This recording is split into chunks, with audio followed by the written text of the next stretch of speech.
Assalamualaikum dan salam nilam. Nadi ilmu, amalan membaca. Jangan menyerah, kebahagiaan akan hadir setelah lelahmu. Pasti anda semua tertanya-tanya, apakah kaitan ayat ini dengan saya? Buat pengetahuan anda semua, ayat ini merupakan salah satu sebab kenapa saya membaca buku ini. Sebelum saya bercerita lebih lanjut mengenai buku kegemaran saya, terlebih dahulu izinkan saya memperkenalkan diri.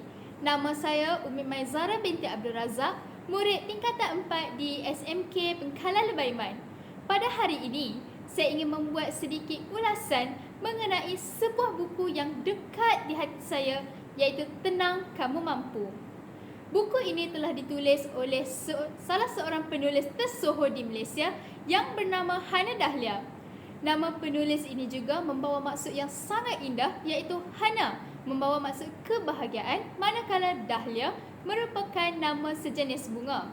Selain menulis buku ini, penulis juga giat menulis beberapa penulisan kecil di laman Twitter beliau. Di antara penulisan kecil beliau ialah How to Redha, Tetaplah Bersabar dan Ruang Bahagia. Buku ini juga diterbitkan pada 1 April tahun 2021 dan diterbitkan oleh White Coat Group Sdn Bhd. Buku ini mempunyai 240 halaman bercetak. Apa yang menarik tentang buku ini ialah jalan ceritanya yang syarat dengan motivasi bagi menaikkan semangat positif dalam diri pembaca. Pembaca akan dibawa ke alam di mana dunia adalah tempat ujian Allah yang tidak terlepas dengan permasalahan dan pancaroba.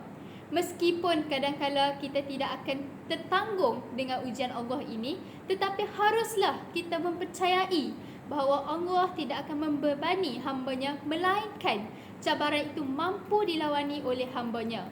Buku ini juga syarat dengan kata-kata motivasi yang akan menjadi pedoman ataupun panduan dalam kehidupan seharian kita. Ingin saya petik di sini sebuah ungkapan yang saya jadikan pedoman buat saya, iaitu sesungguhnya dia tidak akan sesekali memungkiri janji. Semua janjinya itu adalah benar dan pasti.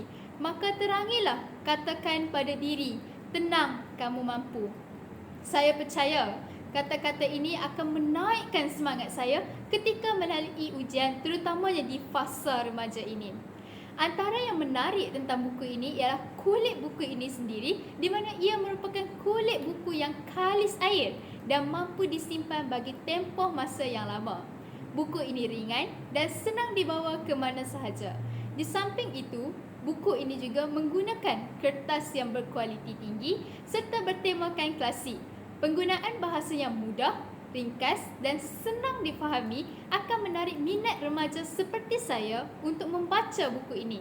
Serta saya juga percaya murid yang berumur kurang dari 16 tahun juga dapat membaca buku ini dengan mudah. Susunan jalan cerita juga merupakan salah satu faktor yang menarik tentang buku ini. Pembaca tidak akan berasa bosan disebabkan garapan kata-kata motivasi menyebabkan para pembaca sentiasa teruja ketika membuat pembacaan. Saya amat percaya kata-kata yang ditulis dalam buku ini akan mengubah kehidupan saya dan akan menjadi kata-kata semangat bagi mempositifkan diri saya dikala berlaku sebarang kedukaan. Sebagai seorang pelajar dan remaja, terlampau banyak halangan atau pancaroba yang saya lalui bagi menjadi seorang yang cemerlang di mata dunia dan Allah. Jadi buku ini akan saya jadikan sebagai sumber rujukan dan pedoman dikala berhadapan dengan sebarang masalah.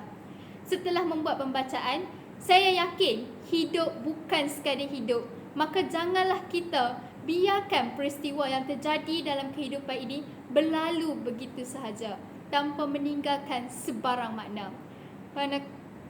Manakala ujian yang diberikan oleh Allah bukan sengaja, tetapi mendewasakan kita pada masa hadapan.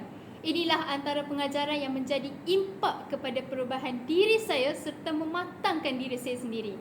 Akhir sekali, saya percaya buku ini mampu menyemarakkan lagi motivasi dalam diri pembaca selain dapat menjadi sumber rujukan kata-kata semangat dalam hidup.